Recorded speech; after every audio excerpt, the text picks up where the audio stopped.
j'ai un pot de yaourt et aujourd'hui je vais faire planter les graines de l'aloe.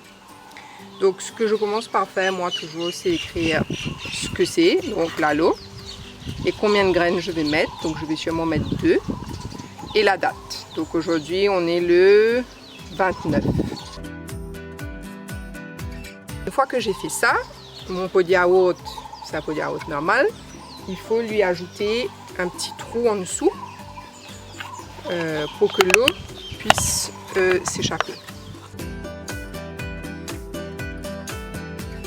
Maintenant que j'ai fait ça, on va regarder ensemble. Chez moi, j'ai un peu de terre et du compost qui a été fait à partir de feuilles et de badam et tout ce qu'il y a dans mon jardin qui est rentré en décomposition.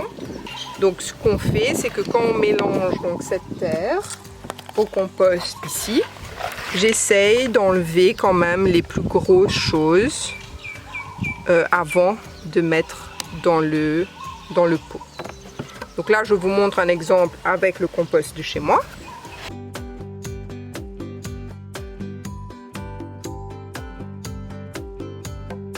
J'ai essayé cette fois-ci, d'habitude je plante le lalo, la graine de lalo directement, mais cette fois-ci j'ai voulu voir comment c'est quand on le met dans un petit sopalin mouillé pour essayer d'aider à la germination.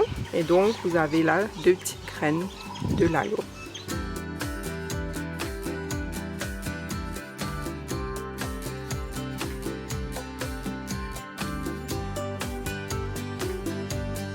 La deuxième semence, donc du lalo, qu'on est en train de planter aujourd'hui, on va utiliser un autre type.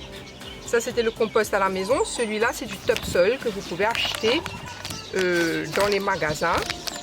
Et ça coûte à peu près 100 roupies un paquet de terre. Alors, ce qui est bien dans ces paquets-là, c'est que vous avez déjà plein de choses dedans, comme le topsoil, du fumier, de la bagasse, de la cendre, plein de choses qui fait que la terre est extrêmement vivante et va vraiment aider la graine à germer.